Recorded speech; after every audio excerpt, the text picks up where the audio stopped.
हाँ जी स्टूडेंट्स, अब हमने करना है टाइप ऑफ अटैकिंग एजेंट।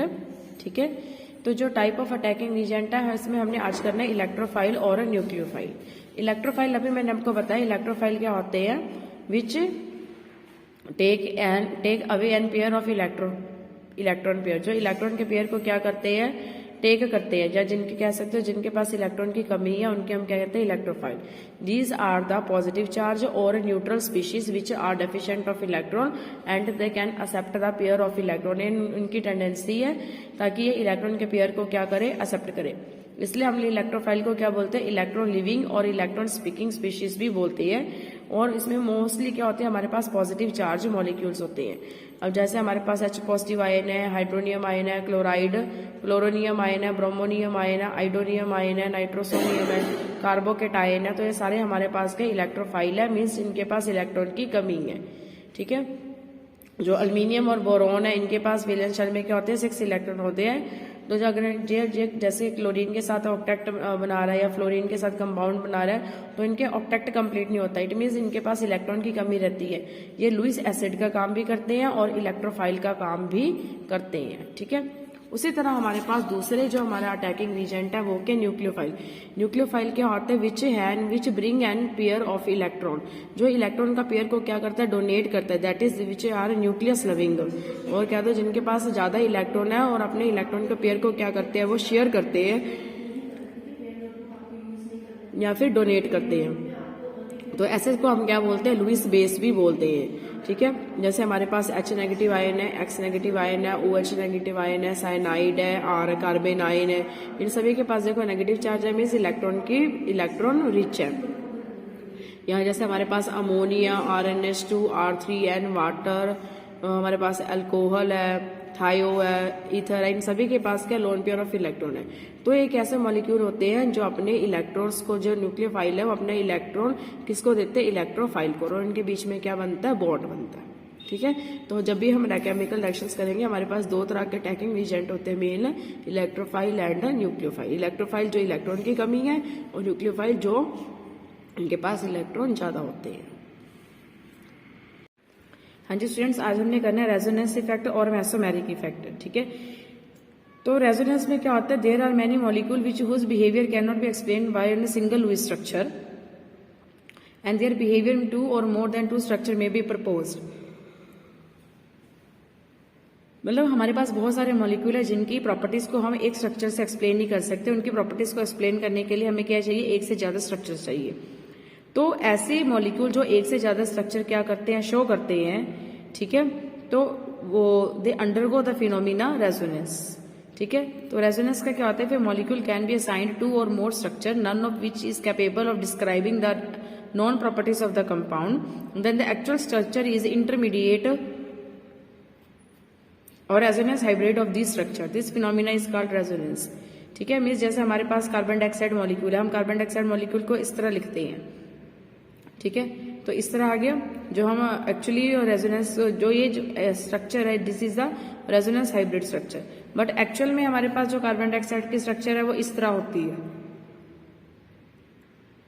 इसमें एक ऑक्सीजन के ऊपर नेगेटिव चार्ज और दूसरे ऑक्सीजन के ऊपर पॉजिटिव चार्ज, या फिर इस ऑक्सीजन के पॉजिटिव चार्ज हो सकता है, इस ऑक्सीजन के ऊपर नेगेटिव चार्ज। तो ये कैसे बन सकता है कि अगर हमारे पास ये जो हमें पता ऑक्सीजन के पास लोन पेयर ऑफ इलेक्ट्रॉन है, अगर अपने लोन पेयर ऑफ इलेक्ट्रॉन इस बॉन्ड को देगा तो नेचुरली कार्बन की इलेक्ट्रॉन डेंसिटी बढ़ गई, उसने अपना कम करने के लिए आगे के जो पाई इलेक्ट्रॉन है वो दूसरे ऑक्सीजन पे शिफ्ट हो जाते हैं। एज ए रिजल्ट एक ऑक्सीजन पे नेगेटिव चार्ज आ जाता है, दूसरे ऑक्सीजन पर पॉजिटिव चार्ज। या फिर ये भी हो सकता है कि ये वाला ऑक्सीजन के जो लोन पेयर ऑफ इलेक्ट्रॉन है वो अपने इससे कार्बन को दो, तो कार्बन की इलेक्ट्रॉन डेंसिटी बढ़ जाएगी, वो अगले अपने इलेक्ट्रॉन दूसरे ऑक्सीजन पे क्या कर देगा, शिफ्ट कर देगा। एज ए रिजल्ट इस ऑक्सीजन पर पॉजिटिव चार्ज आ रहेगा और दूसरे ऑक्सीजन पे नेगेटिव चार्ज। तो जो हमारे पास जो कार्बन डाइऑक्साइड है उसको हम इन 3 स्ट्रक्चर के फॉर्म में क्या लिख सकते हैं। सो जो एक्चुअल स्ट्रक्चर है carbon dioxide is the resonance hybrid of these 2 structures. Okay, हाँ जी स्टूडेंट्स, अब हमें नेक्स्ट एग्जांपल करनी है बेंजीन की। देखो हमारे पास ये बेंजीन की स्ट्रक्चर है, जिसमें 6 कार्बन क्या होते हैं क्लोज रिंग में रिप्रेजेंट होते हैं, जिसमें अल्टरनेट कार्बन के पास क्या होते हैं डबल और सिंगल बॉन्ड, जैसे double single double single double single. ठीक है, तो हम इसके स्ट्रक्चर को इस अकॉर्डिंगली रिप्रेजेंट कर सकते हैं। पर हमारे पास जो ये स्ट्रक्चर है वो बेंजीन की सारी प्रॉपर्टीज को रिप्रेजेंट नहीं करती, तो इसके लिए हम एक इसकी होमोलोगस स्ट्रक्चर्स और बनाते हैं।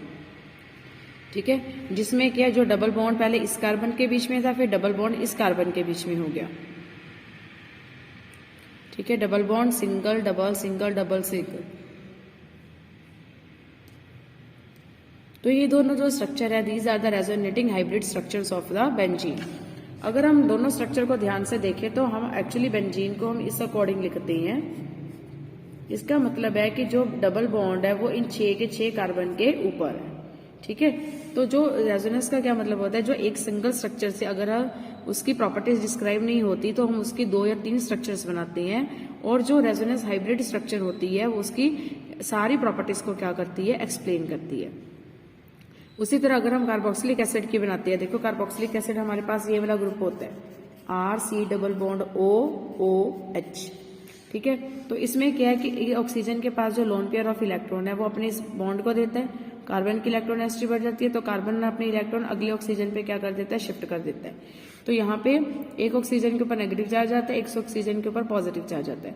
So this is the also resonance hybrid structure of the carboxylic acid, जिसमें जो डबल बॉन्ड है वो इन दोनों ऑक्सीजन के क्या है बीच में आ गया। ठीक है, उसी तरह अगर हम करते हैं अल्कोहल की, जैसे हम फिनोल की करते हैं, तो फिनोल में क्या होता है बेंजीन रिंग के ऊपर OH ग्रुप लगा है। ठीक है, वैसे हमारे पास ये होता है फिनोल,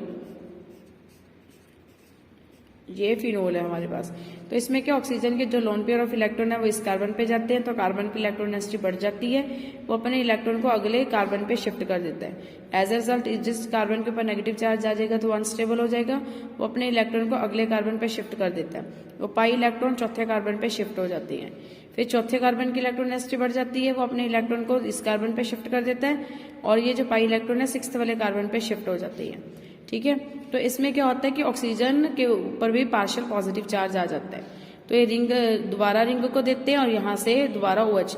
अब यहाँ पे देखो पोजीशन और डबल बॉन्ड बदल के, पहले यहाँ डबल बॉन्ड यहाँ था, अब डबल बॉन्ड यहाँ पे है। ठीक है, तो ये जो सारी स्ट्रक्चर है वो फिनोल की जो इसकी प्रॉपर्टीज है उसको क्या करती है एक्सप्लेन करती है। तो हम these are the resonating structures of phenol. हाँ जी स्टूडेंट्स, अब हमने करना है रेजोनेंस इफेक्ट और मेसोमेरिक इफेक्ट। ठीक है, जो resonance effect is the polarity produce in the molecule by interaction of 2 pi bond or between the pi bond and the lone pair of electron present in the adjacent atom. मतलब resonance की वजह से जो molecule है उसमें जो polarity है वो इंक्रीज हो जाती है, क्योंकि यहाँ पे जो इंटरेक्शंस होते हैं पाई बॉन्ड के इलेक्ट्रॉन्स और लोन पेयर ऑफ इलेक्ट्रॉन में इंटरेक्शन हो जाती है। This effect is transmitted through the chain, ये जो इफेक्ट है वो पूरी चेन में ट्रांसमिट होता है। This is very significant in case of conjugated system.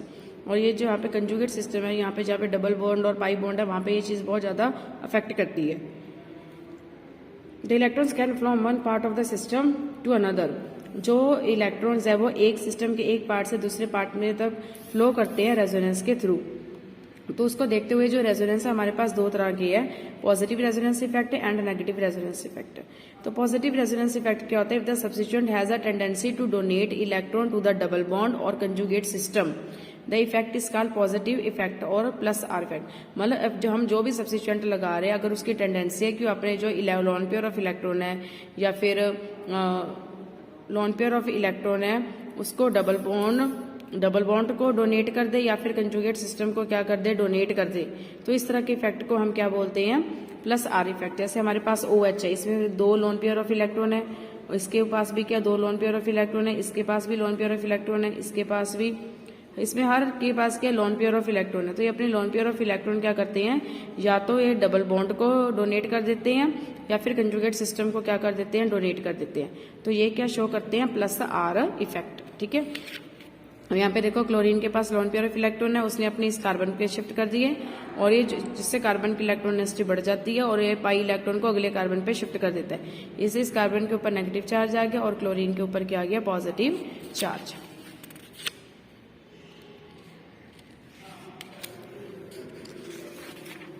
हाँ जी स्टूडेंट, उसके बाद हमारे पास है नेगेटिव आर इफेक्ट।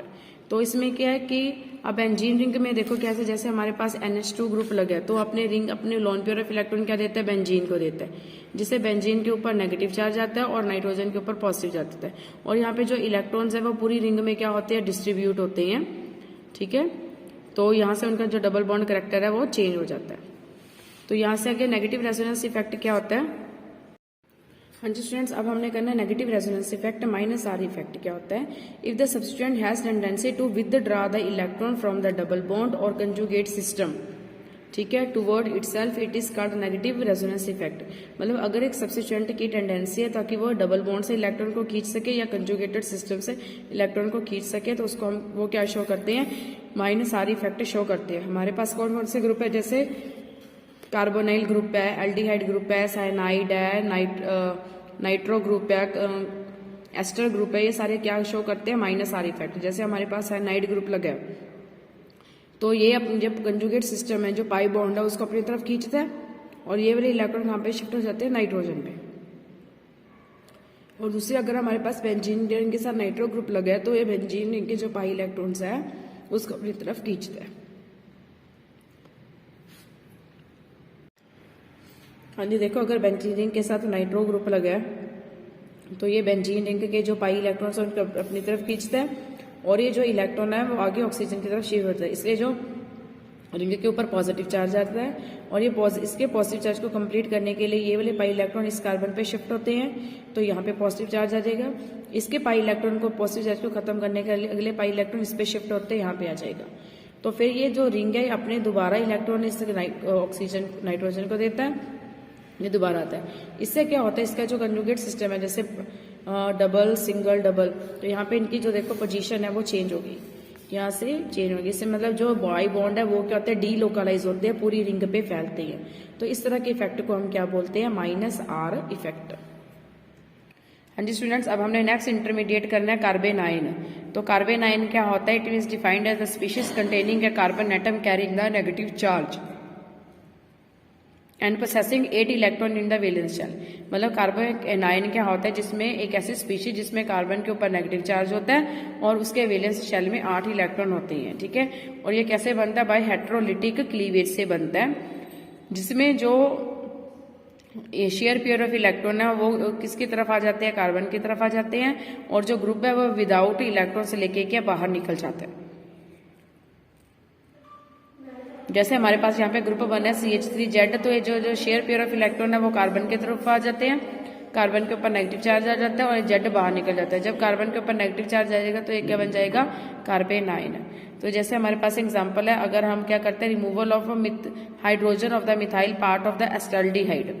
मतलब हमारे पास ये जो एस्टल्डिहाइड है यहाँ पे ऐसे है, यहाँ पे जो एस्टल्डिहाइड है, ठीक है, तो ये इसका नेगेटिव चार्ज इस हाइड्रोजन को खींचता है, ये अपने इलेक्ट्रॉन किसको दे देता है, कार्बन को। एज ए रिजल्ट इस कार्बन के ऊपर कौन सा चार्ज आ जाता है, नेगेटिव चार्ज आ जाएगा, और ये वाटर के फॉर्म में बाहर। जब कार्बन के ऊपर नेगेटिव चार्ज आ जाएगा तो इसको हम क्या बोलेंगे, कार्बेनाइन। ठीक है, तो डिपेंडिंग जो कार्बेनाइन होते हैं, it is very reactive species है क्योंकि इस पे नेगेटिव चार्ज है।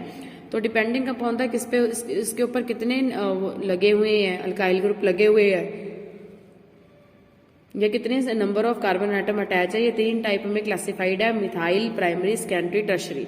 इसके ऊपर कोई भी, इसमें कार्बेनाइन के पास सिर्फ 3 हाइड्रोजन है, इसमें कार्बेनाइन के साथ 1 अल्काइल ग्रुप लगा है, सेकेंडरी में कार्बेनाइन के साथ 2 अल्काइल ग्रुप लगे हैं, और टर्शरी में कार्बेनाइन के साथ 3 अल्काइल ग्रुप लगे हैं। ठीक है, अब हमने करनी है इनकी स्टेबिलिटी। अब इन स्टेबिलिटी का जो ऑर्डर है वो कार्बोकेटाइन से रिवर्स है।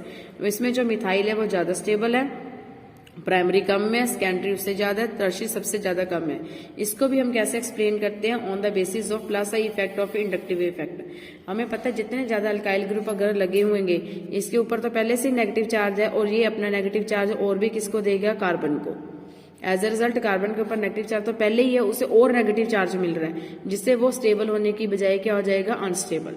अब यहाँ पे 2 अल्काइल ग्रुप लगे हैं तो ये 2 ही अपने कार्बन को देगा, इसका तो थोड़ा सा अनस्टेबल हो जाएगा, ये सिर्फ 1 देगा, तो इसकी जो स्टेबिलिटी है ज्यादा है, और इसमें कोई भी नहीं दे रहा इसलिए ये ज्यादा स्टेबल है।